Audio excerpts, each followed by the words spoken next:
The morning sun was just starting to peek through the tall windows of the downtown federal courthouse when Karoline Leavitt stepped out of her black sedan. She looked like any other professional woman heading to court that Tuesday morning. Her dark suit was perfectly pressed, her hair neatly styled, and her briefcase held firmly in her hand. Nobody walking past her on the sidewalk would have guessed the kind of day she was about to have. Karoline had received the court summons 3 weeks earlier.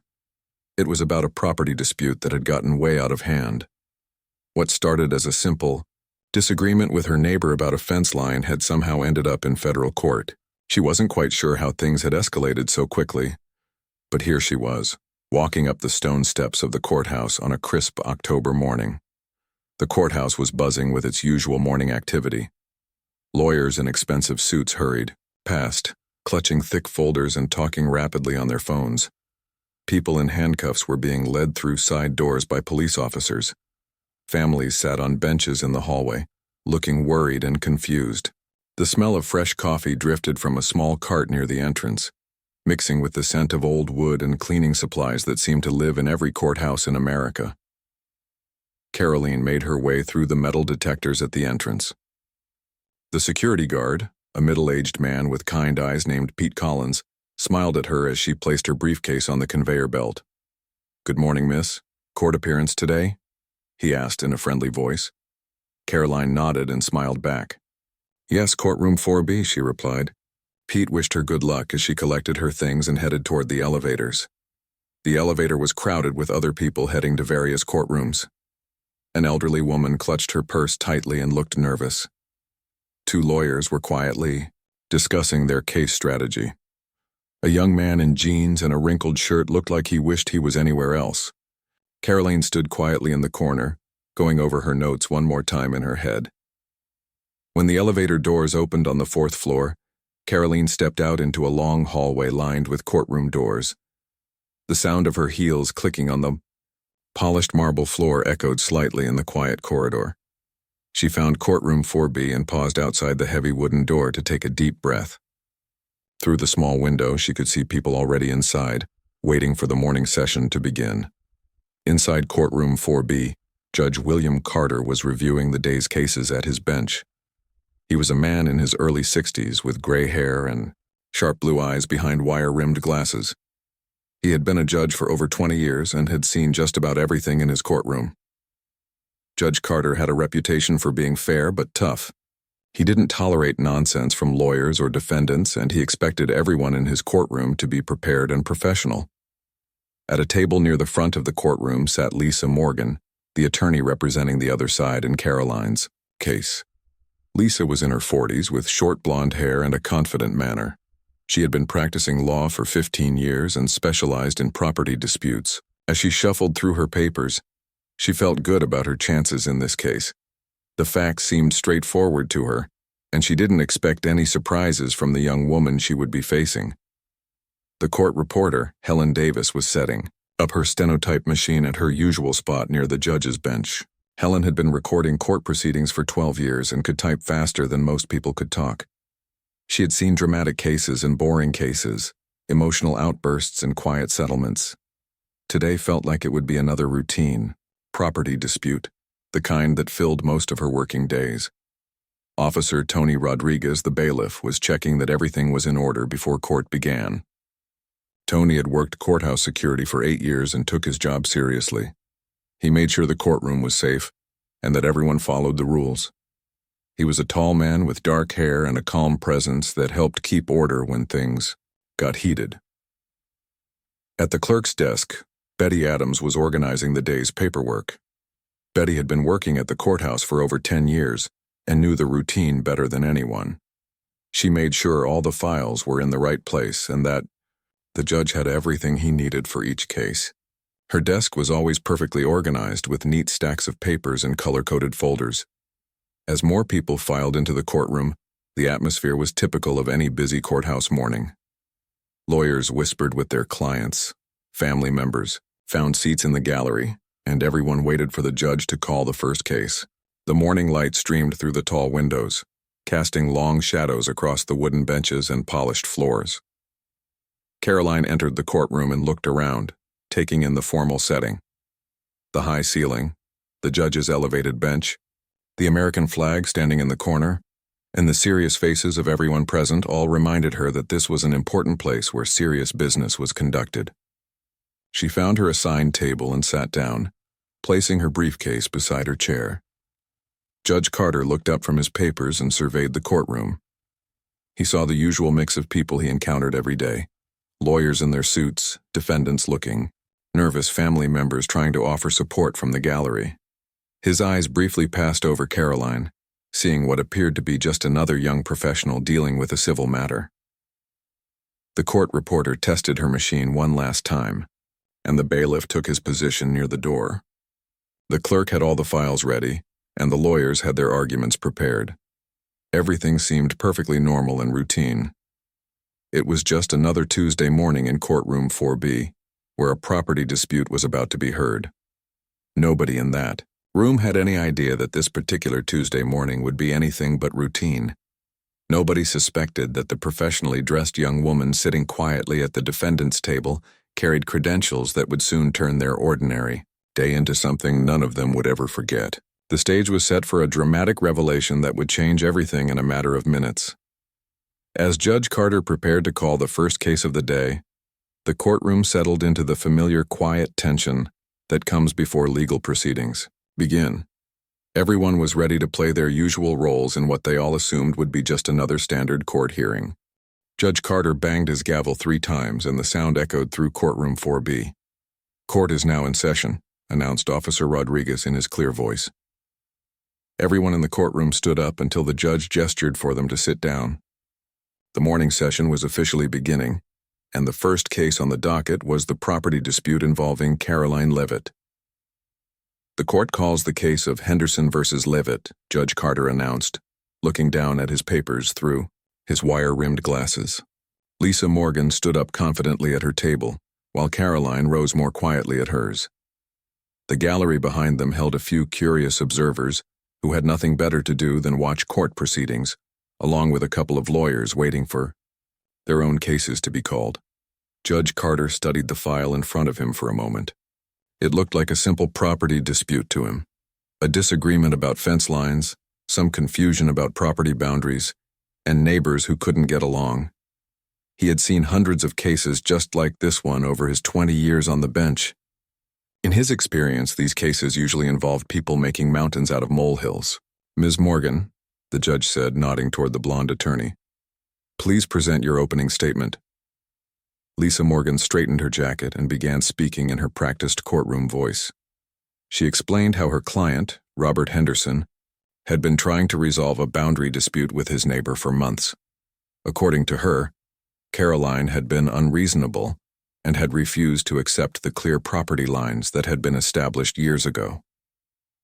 Lisa painted a picture of a young woman who thought she knew better than everyone else, including professional surveyors and local authorities. She talked about how Karoline had blocked access to parts of the disputed land and had made wild claims about government involvement that had no basis in reality. As she spoke, Lisa occasionally glanced toward Karoline with a look that suggested she thought this would be an easy victory. When Lisa finished her opening statement, Judge Carter turned his attention to Karoline. "Ms. Leavitt," he said with a slight edge to his voice, "let's hear your side of this story." Karoline stood up and began to speak in a calm, professional tone. She explained that the property dispute was more complicated than it appeared on the surface.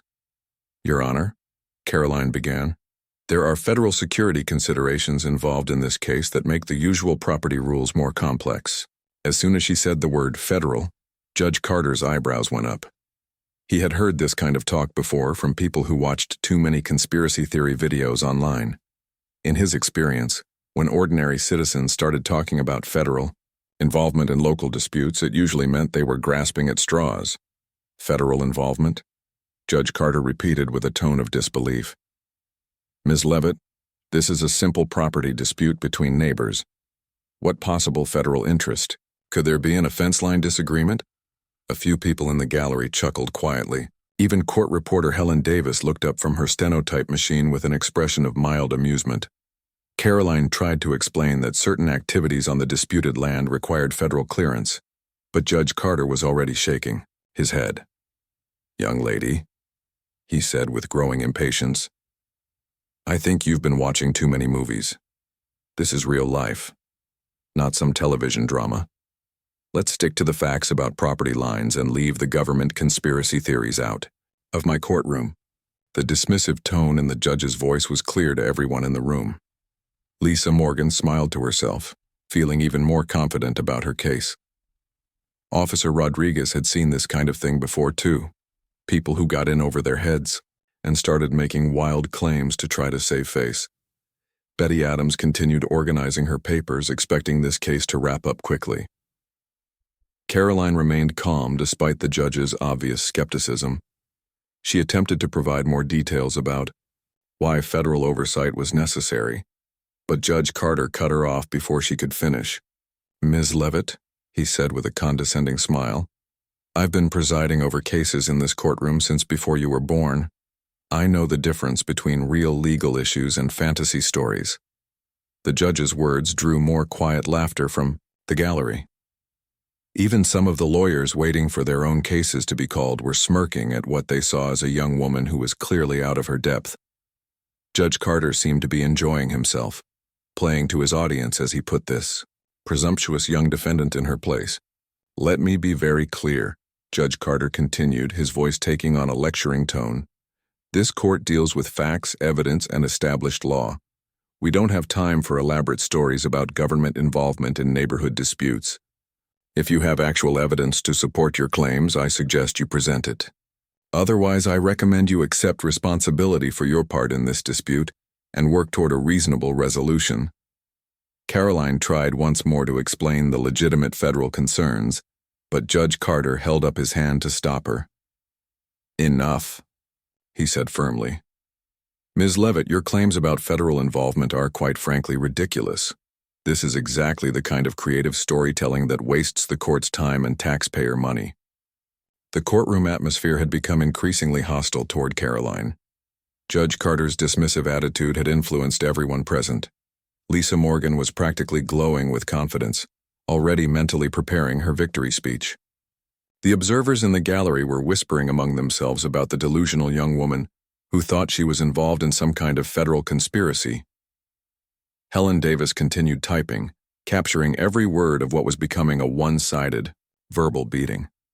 She had seen judges lose patience with defendants before, but Judge Carter seemed particularly entertained by what he saw as Karoline's overactive imagination.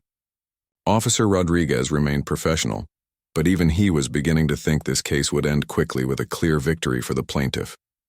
Betty Adams glanced at the clock on the wall, figuring this case would be over soon, and they could move on to more serious matters. The whole courtroom seemed to be waiting for Karoline to finally give up her ridiculous claims and accept defeat. Judge Carter leaned back in his chair with a satisfied expression, confident that he had successfully exposed another defendant's desperate attempt to avoid responsibility. What none of them realized was that Karoline Leavitt had been remarkably patient up to this point. She had allowed herself to be mocked and dismissed without losing her composure. But the time for patience was rapidly running out, and the dramatic revelation that would change everything was just moments away. The laughter in courtroom 4B was getting louder. Judge Carter was clearly enjoying himself as he continued to mock Karoline's claims about federal involvement. Some people in the gallery were no longer trying to hide their amusement. They whispered to each other and pointed in Karoline's direction. Lisa Morgan sat at her table with a big smile on her face, already thinking about how she would tell this story to her colleagues later. Karoline stood quietly at her table, listening to the judge's condescending remarks. Her face remained calm and professional, but inside she was making a decision. She had tried to handle this situation with patience and respect for the court. She had attempted to explain the federal aspects of the case without revealing sensitive information, but Judge Carter's mocking attitude and the courtroom's hostile atmosphere had made it clear that subtle hints were not going to work. "Your Honor," Karoline said in a steady voice, speaking louder than before to cut through the chuckling in the gallery. "I believe there has been a serious misunderstanding about my authority in this matter." Her tone was different now, more formal, and commanding. Officer Rodriguez noticed the change immediately. His years of security experience had taught him to pay attention when someone's demeanor shifted like that. Judge Carter looked up from his papers with an amused expression still on his face. "Oh, really, Ms. Leavitt?" he said with a chuckle. "And what authority would that be? Are you going to tell us you work for the CIA now?" His joke brought more laughter from the gallery. Even Helen Davis, the court reporter, allowed herself a small smile as she continued typing. Karoline reached down and opened her black leather briefcase. The simple action caught Officer Rodriguez's attention even more. As a bailiff, he was trained to watch for any unusual movements, especially when tensions were high in the courtroom. He took a small step closer to Karoline's table, following standard security protocol.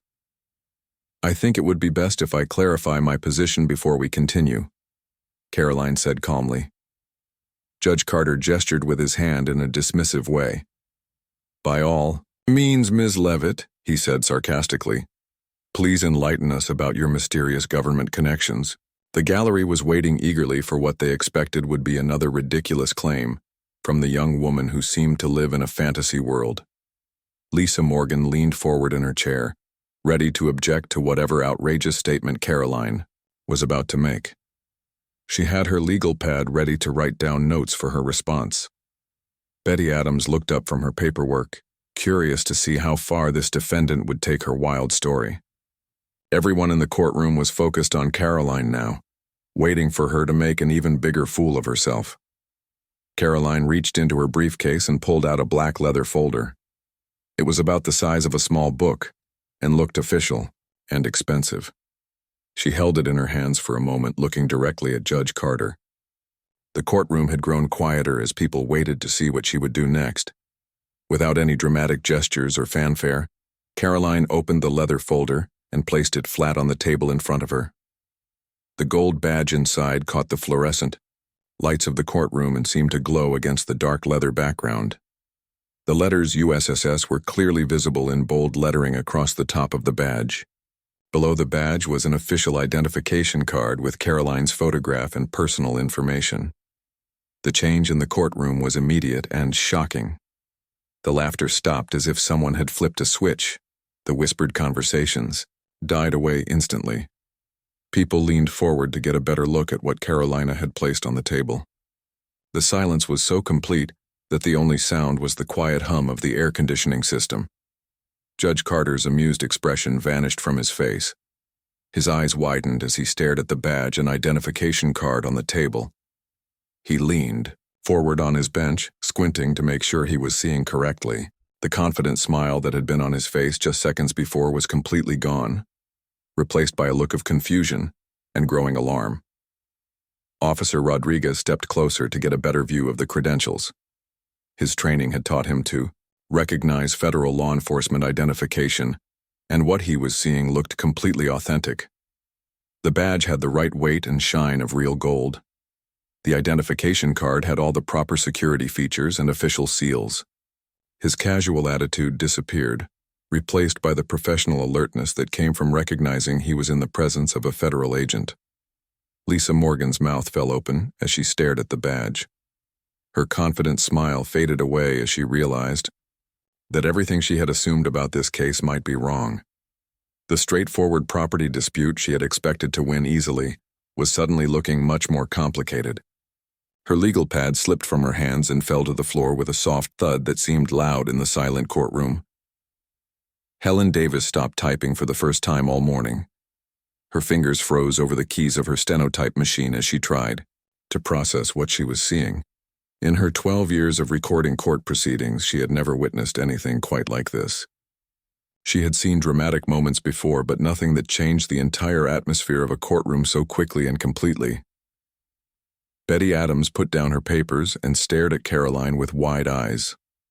The efficient clerk who had seen everything in her 10 years at the courthouse was completely caught off guard.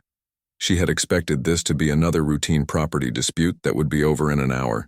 Instead, she was witnessing something that would probably be talked about in the courthouse for years to come. The people in the gallery sat in stunned silence. The lawyers who had been smirking at Karoline's claims just minutes before now looked embarrassed and uncomfortable. The casual observers who had come to watch court proceedings for entertainment were getting much more drama than they had bargained for. Everyone was trying to process the complete reversal of what they had all expected. Judge Carter continued to stare at the badge and identification card, his face growing paler by the second. The man who had been confidently mocking Karoline's claims about federal involvement was now facing the reality that she was actually a federal agent. The jokes he had made about government conspiracy theories suddenly seemed very inappropriate and potentially dangerous to his career.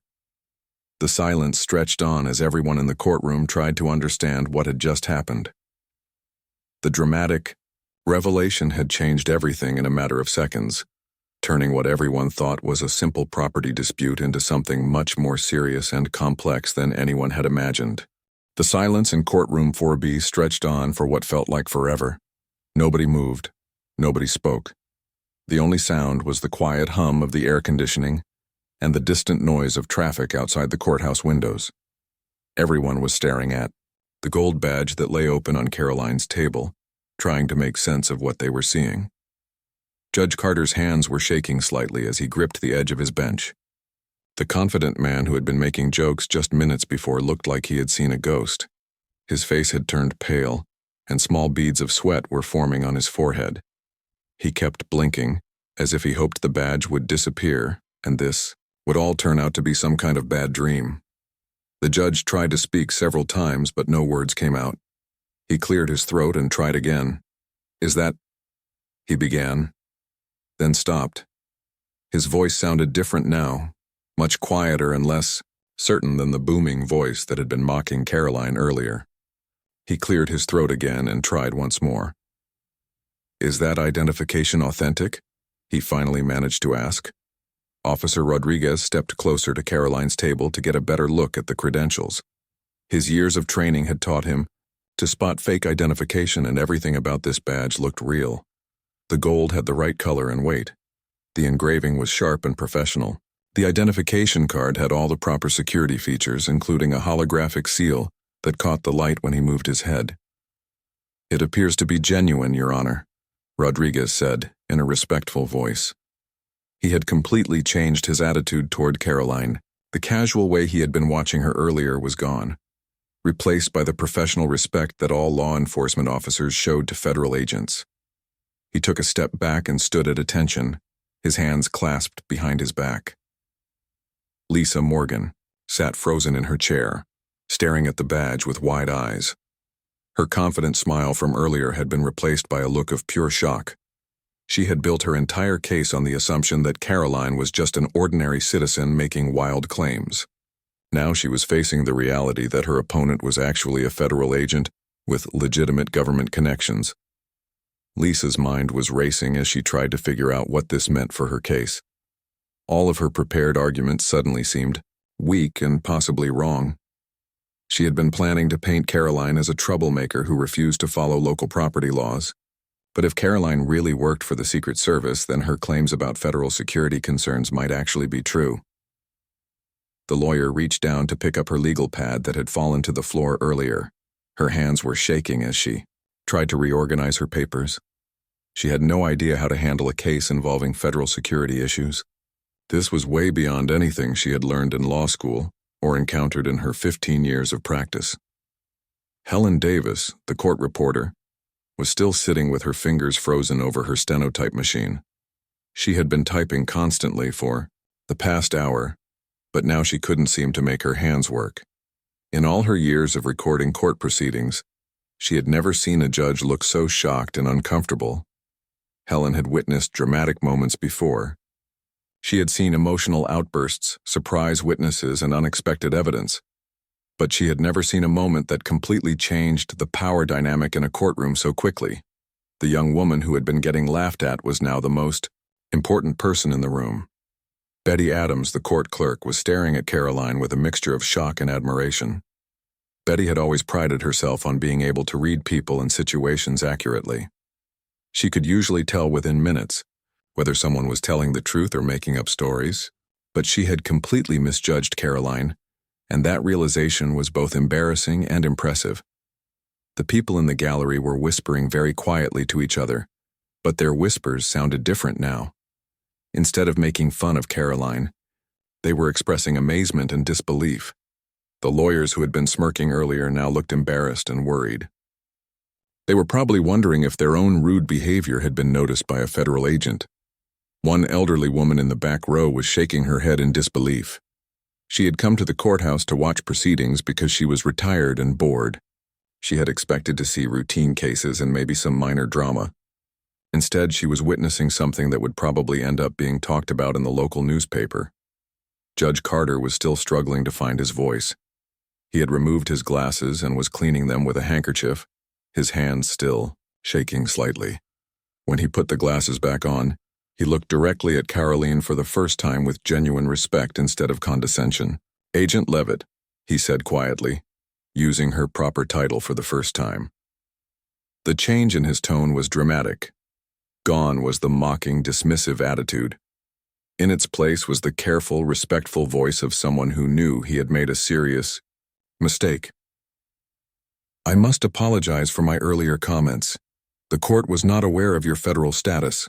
Karoline nodded professionally, accepting the apology without making the judge feel worse than he already did. She had dealt with situations like this before, where people made assumptions about her based on her appearance or age. Most people didn't expect a young woman to be a federal agent, especially one working for the Secret Service. The atmosphere in the courtroom had completely changed.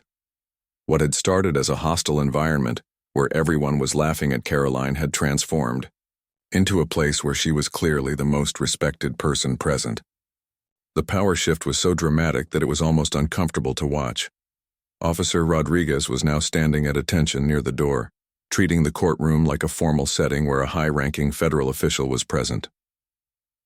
Betty Adams had straightened her papers and was sitting up straighter in her chair. Even Helen Davis had resumed typing, but her posture was more formal and attentive than before. Lisa Morgan was frantically scribbling notes on her legal pad, trying to figure out how to salvage her case.